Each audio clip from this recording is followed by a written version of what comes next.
The invitation to Preston and Whitmore's 50th anniversary celebration sat on my desk, its gold embossing catching the morning light. Not the standard invitation. This was the VIP version sent to major shareholders. My son Thomas had no idea I'd received one, just as he had no idea that his prestigious law firm's mysterious majority stakeholder was his own mother. Ms. Sullivan. My assistant's voice came through the intercom. Your son is here about lunch. Send him in, Sarah. I quickly slipped the invitation into my drawer, replacing it with paperwork from my other holdings. The door opened to reveal Thomas in his perfectly tailored suit, every inch the successful young attorney he'd worked so hard to become. Mom. He kissed my cheek perfunctorily, his eyes darting around my modest office. The space was intentionally understated, just one of many careful choices I'd made to maintain my cover as a small-time property manager rather than the owner of a billion-dollar investment empire. This is nice, he said, in a tone that meant exactly the opposite. Have you considered the renovation offer I mentioned? I know some excellent contractors. I'm comfortable here. I gestured to the chair across from my desk. How's the partnership track going? His face lit up. Actually, that's what I wanted to discuss. The anniversary gala tomorrow night. All the major partners will be there, including our mystery investor.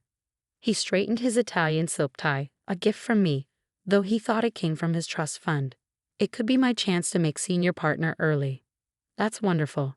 I kept my face neutral, remembering last week's board meeting where I'd anonymously reviewed his file. He was good at his job, but not quite as exceptional as he believed. Will Victoria be attending? Of course. Her father's on the board. He shifted uncomfortably. Listen, Mom, about tomorrow night. Maybe we could have our own celebration another time.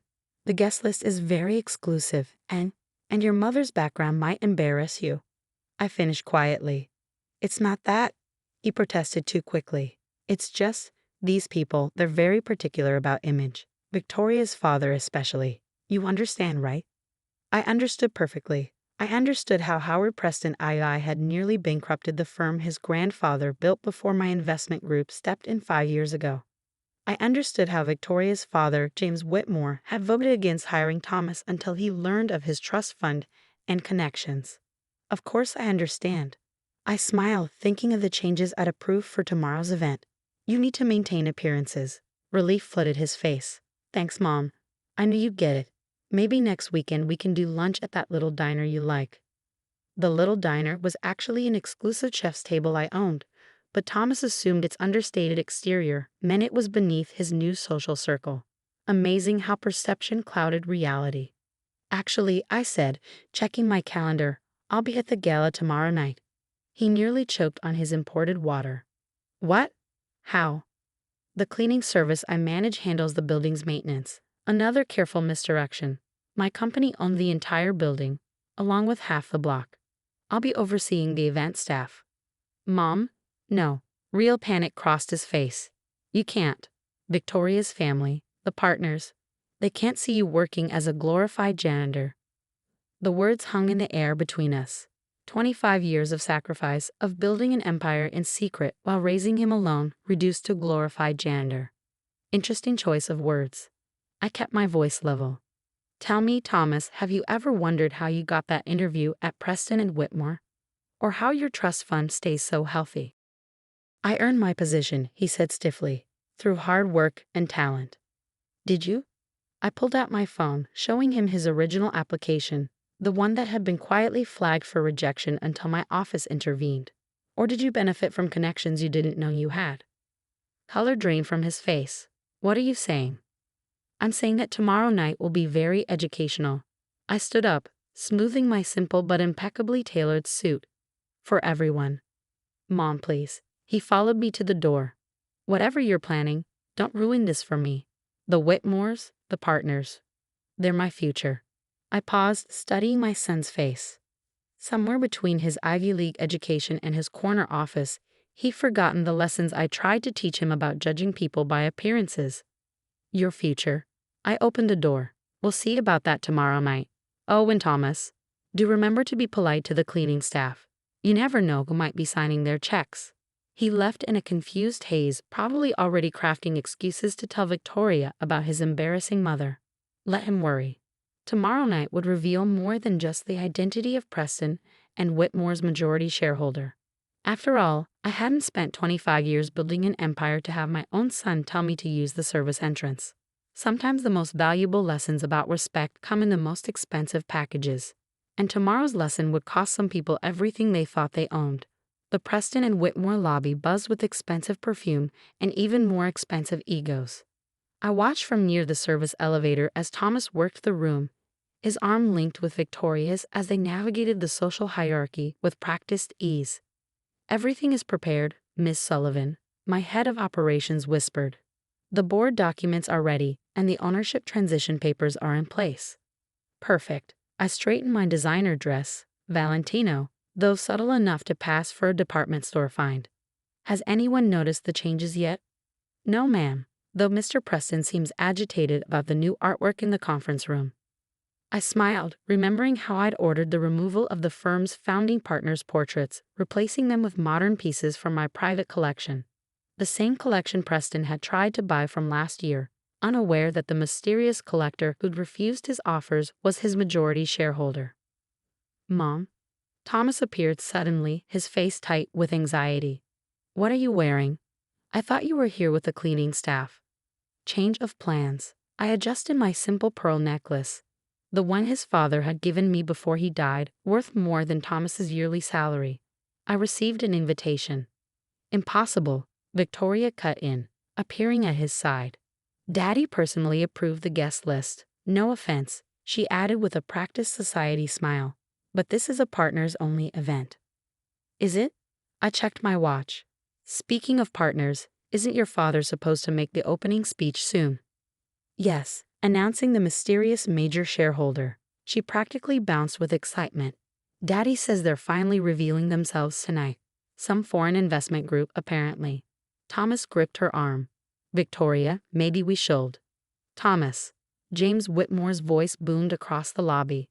"There's someone I want you to meet." Oh, he stopped short, seeing me. "I wasn't aware the cleaning service was joining us tonight." "The cleaning service isn't." I smiled pleasantly. "But I am." "Mother," Thomas hissed, "please don't make a scene." "A scene?" Howard Preston I approached, his bow tie slightly askew. "Is there a problem here?" "No problem," I said, watching the security team take their positions. "Though you might want to straighten your tie before the shareholders' announcement." Preston's face reddened. "I don't know who you think you are." Actually, my head of operations interrupted smoothly. "That's exactly what tonight is about." He handed me a folder. "The papers you requested, Ms. Sullivan. Or should I say, Chairwoman?" The silence that followed was delicious. Thomas swayed slightly, while Victoria's perfect smile froze in place. "Chairwoman?" Preston choked out. But you're the cleaning lady." I opened the folder, extracting the ownership documents. Amazing how easy it is to observe a company's true nature when they think you're invisible. Like watching a senior partner bill clients for personal expenses. I looked pointedly at Preston, or seeing board members trade on inside information. My gaze shifted to Whitmore. "You can't prove anything," Whitmore blustered, but his complexion had turned ashen. "Actually, I can." I nodded to my team, who began distributing documents to the gathering crowd of partners. 5 years of documented violations, all collected while you were too busy judging people by appearances to notice who was really watching. Thomas grabbed a document, his hands shaking as he read. "Mom, you own the firm?" Among other things, I turned to address the stunned crowd. "Preston and Whitmore is under new management, effective immediately. Mr. Preston and Mr. Whitmore are hereby removed from their positions, pending investigation." "You can't do this." Victoria's father lunged forward, only to be blocked by security. "I can, and I have."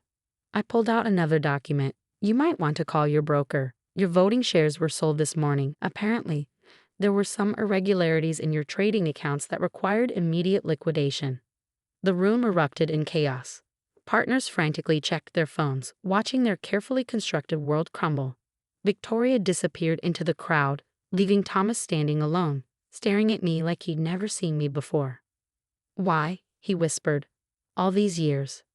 "Because your father wanted you to succeed on merit, not name." I stepped closer. Because I wanted to see what kind of man you'd become when you thought you had no advantages. And, his voice cracked. And now I know. I handed him a final document, his performance review. You're a good lawyer, Thomas, but you've forgotten the most important lesson I tried to teach you. Which is? That character isn't measured by how you treat people you need to impress. I gestured to the cleaning staff, who were now openly watching the drama unfold. It's measured by how you treat people you think can't help you. The reality of his behavior over the past years seemed to hit him all at once. The dismissive treatment of support staff, the embarrassment over his working-class mother, the social climbing at the expense of genuine relationships. What happens now? He asked quietly. That depends on you. I straightened his tie. Another gift he'd never known came from me. The firm needs lawyers who understand both success and humility. The question is, are you ready to learn both? He looked around the room, at the partners scrambling to save their positions, at Victoria arguing with her disgraced father, at the staff who no longer hid their knowing smiles. I'd like to learn, he said finally, from the beginning. No advantages. Good. I handed him a new employee badge, entry level, his name only, because tomorrow you start over. As does this firm. After all, sometimes the best way to build something worthy is to tear down the facade and start with truth as the foundation. The cleaning staff began serving champagne, vintage bottles I'd selected personally. It seemed fitting that the people Thomas had once ignored would be the ones witnessing his first step toward becoming the man I'd always hoped he'd be. 6 months later, I sat in my newly renovated office at Preston and Whitmore, now simply Harrison Legal Group, reviewing applications for our new community legal aid program. The firm had transformed from a symbol of old money privilege into a force for change in corporate law. A knock at my door revealed Thomas carrying a stack of files and wearing a much more modest suit than his former designer wardrobe. The pro bono cases you requested, he said, placing them on my desk, and the junior associates are ready for their mentoring session. I studied my son, not the polished facade he'd once presented, but the genuine person emerging from beneath years of artificial prestige. Starting over as a junior attorney had been hard, but he'd surprised everyone with his dedication. How's Victoria? I asked, though I already knew. Our security team had reported her last week, attempting to access the building after hours. Still angry, he sat down heavily. She's been calling, saying her father could fix things if I helped him regain control of some shares. And I told her that integrity isn't negotiable. A small smile played at his lips. Something I should have learned years ago. The transformation hadn't been easy. After the gala revelation, many of Thomas's so-called friends had disappeared along with their positions and privileges. But others had emerged, particularly among the staff he'd once ignored, who now watched his journey toward redemption with cautious optimism. The cleaning staff invited me to their holiday party, he said suddenly, not as a boss or a lawyer, but just me, Maria's daughter, the one whose college you pay for. She's graduating law school next year. I've been helping her prep for interviews. Pride, real pride, not the artificial kind, warmed my chest. Life has a way of coming full circle. Mom, he leaned forward. Why did you ever tell me? About the empire you built? I considered the question carefully. Would you have learned the same lessons if I had? Before he could answer, my assistant buzzed. Miss Sullivan, the new legal aid clients are here. Send them in. I stood, watching Thomas straighten instinctively, ready to help people who remind you of who we really are. He nodded, moving to open the door, the same door he'd once been ashamed to have his mother enter through. A family walked in, their clothes worn but neat, their expressions nervous but determined. The father had lost his small business to predatory lenders, the same type of financiers Thomas used to represent. Welcome to Harrison Legal, Thomas said warmly, pulling out chairs for them. Tell us your story. As they spoke, I watched my son take notes, ask thoughtful questions, and treat them with the respect he finally learned was every person's due. No artificial charm, no condescension, just genuine commitment to helping people navigate the system he now understood from both sides. We can't afford much, the father said apologetically. That's not a concern, Thomas assured them, catching my eye. This firm was built by someone who taught me that true value isn't measured in billing hours. After they left, hope replacing fear in their eyes, Thomas lingered in my office. The holiday party next week, he said carefully. Would you come as yourself this time?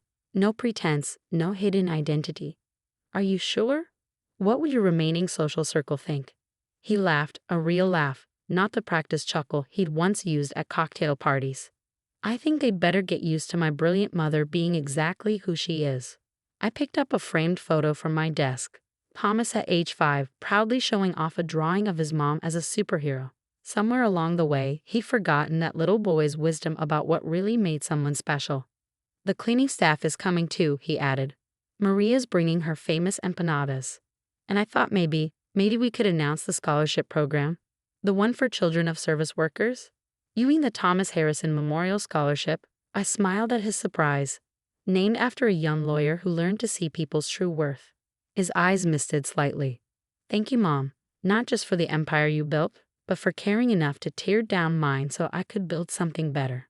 As he left my office, through the front door, head held high, I thought about legacy. Not the kind bought with money or status, but the kind built through actions and choices. Sometimes the greatest gift we can give our children is the chance to fail at being who they think they should be, so they can succeed at becoming who they really are.